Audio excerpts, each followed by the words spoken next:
Olá, meu amigo, que bom que você está aqui com a gente para você estudar conosco uma reflexão muito pequena. Essa vai ser pequena, tá bom?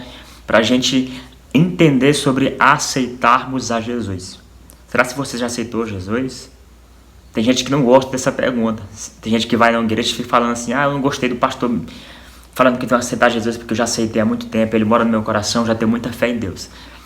Talvez você não entendeu o que o pastor quis dizer ou o que a igreja tenta te ensinar. Se você também já foi evangelizado por alguém na sua casa, certamente você já ouviu essa pergunta. Você quer aceitar Jesus? E isso, de certa forma, às vezes incomoda algumas pessoas, porque elas acreditam que já aceitaram a Jesus. E vamos buscar na Bíblia se você realmente já aceitou a Jesus, tá bom? Então vamos lá, mergulharmos nas Escrituras nesta palavra.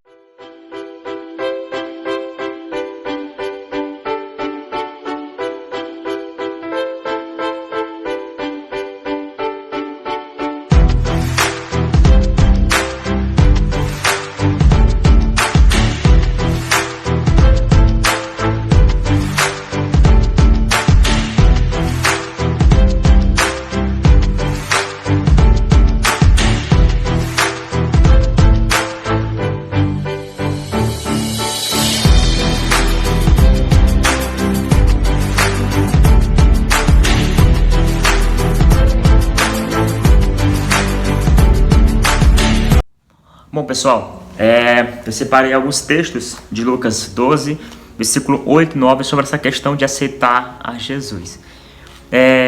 Antes de eu entrar nesse assunto, eu queria criar uma história aqui para vocês começar a entender melhor sobre o que é isso.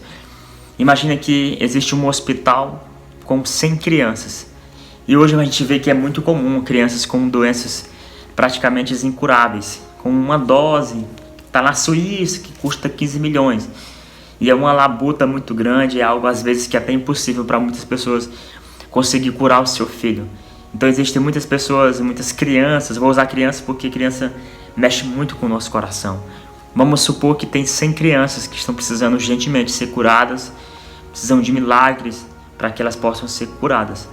E há um homem muito rico mesmo, um homem bilionário com uma riqueza incontável, que ele vai lá e paga todo o tratamento dessas crianças, dessas 100 crianças. Inclusive, o pagamento para que essas crianças possam ser curadas e livres das enfermidades é a própria vida dele. Ele acaba tendo que morrer para que essas 100 crianças possam viver e ter direito a um futuro, ter direito a uma vida comum, a uma vida feliz com uma família. Esse homem demonstrou um amor sacrificial por essas crianças. Essas crianças, ao crescerem, ao terem noção das coisas, elas ficam sabendo que esse homem morreu por elas, salvou a vida delas, que elas estariam mortas se não fosse por este homem. E este homem, ele tem um pedido para todas essas crianças. Elas têm que confessar diante de todo mundo que foi ele que salvou elas, que foi ele que pagou o preço para que elas pudessem ter vidas. E dessas 100 crianças, 70 crianças negam. Falam assim: eu não vou falar isso, eu não aceito. Eu não quero falar que ele me salvou. Eu não acredito nisso. Sendo que elas foram salvas. E agora elas estão sendo o quê? Ingratas por aquilo que esse homem fez. E esse homem deixou um pedido bem claro. Eu quero que vocês confessem diante de todo mundo que foi eu que salvei vocês. Que vocês agora vão orar agradecendo a mim por ter salvado vocês. Todas as vezes que vocês forem orar, vocês têm que falar o meu nome e me agradecer pelo que eu vou fazer por vocês. Aí ele fez esse pedido, foi lá e morreu por essas crianças. Qual seria a sua reação a encontrar essas crianças já adultas que não quiseram aceitar essas ordens desse homem? O que você falaria para elas? Menina, rapaz, não seja ingrato. O que esse homem fez por vocês? Ele fez algo extraordinário por vocês e vocês não querem falar para as pessoas ou orar agradecendo a esse homem pelo que ele fez por vocês? Vocês vão ficar revoltados com isso. Vocês vão ficar: mas que cara de pau! Mas que ser humano ruim é esse? O cara deu a vida por vocês e vocês não conseguem cumprir com alguns pedidos que ele faz. Eu acho que você já sabe onde eu quero chegar. Essas 70 crianças que se tornaram adultos, que tiveram noção das coisas, que negaram esse homem? Justamente, somos nós. Nós somos esses jovens ingratos. Muitas das vezes somos nós que negamos este ato propiciatório, sacrificial deste homem por nós. A nossa enfermidade era na alma, a nossa doença era incurável. O nosso pecado nos levaria à condenação eterna. Nós estávamos condenados à morte, sentenciados à morte. E não havia nada que eu e você pudéssemos fazer. Nós seríamos mortos, exterminados. Mas Cristo foi este homem que morreu por nós. Cristo foi esse homem que pagou o preço do nosso pecado. E às vezes nós temos dificuldade de falarmos para todo mundo que servimos a esse Deus. Não é só da boca para fora. Não é uma forma secularizada de servir, não. Não é uma forma moderna de servir, não. É a forma bíblica. Se você não crê na Bíblia, você pode sair do vídeo agora, pronto, e parar de assistir, porque cristãos de verdade, eles pregam segundo a palavra de Deus, que é um livro inerrante, é o nosso livro de regra e de fé. Então, você e eu precisamos aceitarmos a Jesus de forma bíblica, não da forma que você acredita. Aquilo que você acredita, que eu acredito, é coisa fraca. Por exemplo, o nosso coração é enganoso. A Bíblia fala que de tudo que se deve guardar, guarde o seu coração, porque dele procede as saídas da vida. O coração é a sede das emoções. E somos a geração depressiva, ansiosa, geração da síndrome do pânico. Normalmente tomamos decisões feridos emocionalmente, tomamos decisões erradas, alegres demais, tristes demais, com raiva demais. E nunca devemos tomar decisões desta forma. E as decisões que nós tomamos, elas trazem às vezes consequências terríveis. E, por exemplo, a decisão que você toma de não aceitar Cristo de forma bíblica como seu Salvador trará para ti uma consequência terrível para você. Cristo fala: digo-vos que todo aquele que me confessar diante dos homens, também o Filho do Homem, que é Jesus Cristo, o confessará diante dos anjos de Deus. Olha só, se você não confessar Cristo aqui diante das pessoas, na igreja, diante dos homens, Cristo não vai te confessar diante dos anjos de Deus. Ele não vai falar que te conhece, ele vai falar: apartai-vos de mim que eu não te conheço. Então não adianta você falar que aceitou a Cristo já, que você serve a Deus na sua forma secularizada, da forma que você acredita. Há uma maneira de servir a Deus, não é como você quer. Já viu pessoas falando assim? Acredito na Bíblia em partes. Por quê? Porque tem partes que confrontam ela.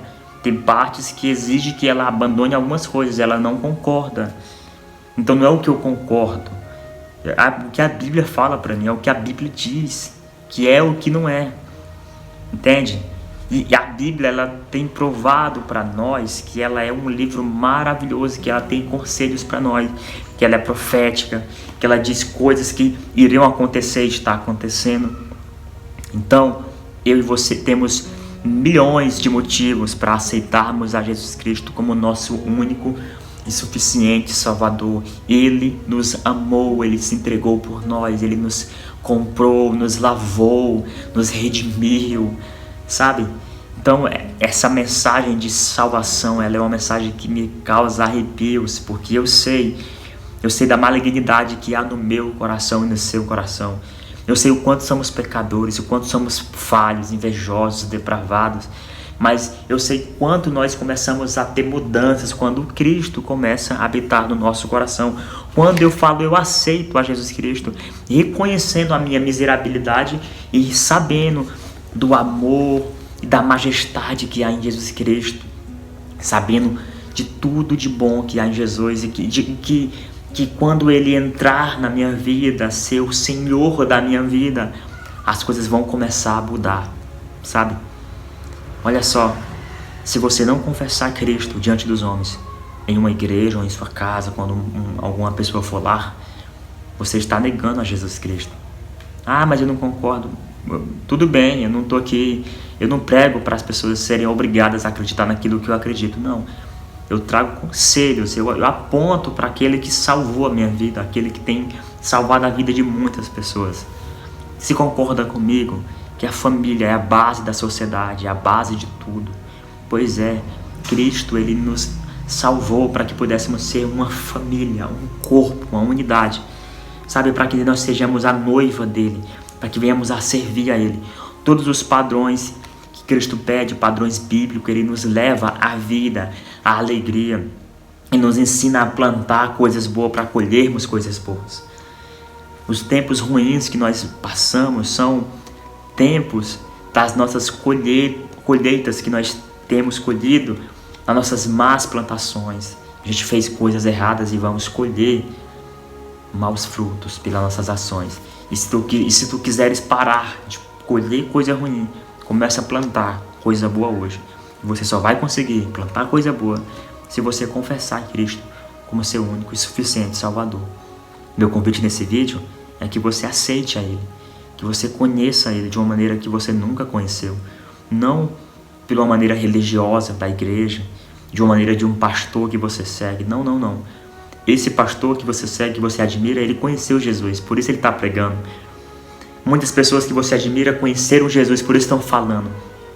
Conheça você, Jesus. Procure saber quem é Jesus em você, para que você se surpreenda com o amor mais louco da história, o amor mais lindo da história, o amor sacrificial de quem se entrega por amor a alguma pessoa. O amor de Cristo é constrangedor. Ele nos faz ficarmos constrangidos e começarmos a agradecer. Sermos as 30 crianças que cresceram e falaram assim, ó, eu sou grato por esse homem, por ter me salvado. Eu vou servir a ele, vou falar para todo mundo o que ele fez por mim. E não ser como as 70 que falaram, eu não vou agradecer ele, eu não vou falar que conheço esse homem. Porque eu preciso fazer algumas coisas, preciso curtir a vida, preciso beber, preciso ir pra festa, preciso ficar com muitas mulheres, preciso fazer... Não, não, não, não. Existe um padrão que Cristo exige de nós. E ele tem moral, autoridade para exigir, porque ele se entregou por mim e por você. Mais um texto para a gente entender. Eu leio de Mateus, anota, Lucas 12, versículo 8 e 9. E tem mais, ele fala, ó, quem não me confessar, quem me negar diante dos homens, aquele que fala assim, que não quer aceitar Jesus, será negado diante dos anjos de Deus. Há consequências nas nossas decisões. Olha só, Romanos 10, versículo 9. Se com tua boca confessares a Jesus, que Jesus é o Senhor, e com teu coração creres que Deus o ressuscitou dos mortos, será salvo. Há uma exigência para você ser salvo. Confessar Cristo com a boca e crer com o coração. Então essa parada de não confessar diante dos homens, de não confessar diante de Deus, crer com o coração, se você não fizer isso, você não aceitou Jesus. Você precisa procurar uma igreja séria, bíblica. Você precisa reconhecer o que Cristo fez por você e confessá-lo diante das pessoas e de Deus e de todo o seu coração. Aí sim, você será salvo. Amém? Agora, para terminar, um recado aos afastados de Deus, aos que se desviaram, aos que subiram no púlpito, aos que falaram que eram cristãos, que estavam apaixonados por Jesus, mas sentiu o peso da cruz, sentiu o peso da renúncia, sentiu dificuldade de abrir mão da sua vida prazerosa, das amizades, dos rapazes, das mulheres, das bebidas, das festas. A você, há um recado para você de Deus. No contexto do capítulo 6 de Hebreus fala os perigos espirituais. Como eu disse, o coração é a sede das emoções, e algumas decisões que tomamos por impulsos podem trazer consequências terríveis para mim e para você. Então, no versículo 4 diz assim, ó, é impossível que os que já uma vez foram iluminados pela palavra, que conheceram a palavra, souberam o que Jesus fez, a esses que provaram do dom celestial, se fizeram participantes do Espírito Santo e experimentaram a boa palavra de Deus e os poderes do mundo vindouro. E depois caíram, sejam outra vez renovados para o arrependimento, porque de novo estão crucificando para si mesmo o Filho de Deus e expondo a desonra. Quando eu experimento a palavra, quando eu recebo Cristo e não permaneço nele, não permaneço com ele, não fico edificado nele, enraizado nele, crescendo na graça e no conhecimento, quando eu me afasto dele, falo, não quero mais, está pesado a cruz, é difícil a vida de renúncia, eu estou crucificando Cristo de novo na cruz. Eu estou falando para ele o seguinte, igual os 70 jovens lá, eu não aceito mais o teu sacrifício por mim. Eu não sou grato a ti. Eu não acredito que você fez isso por mim. Eu não concordo.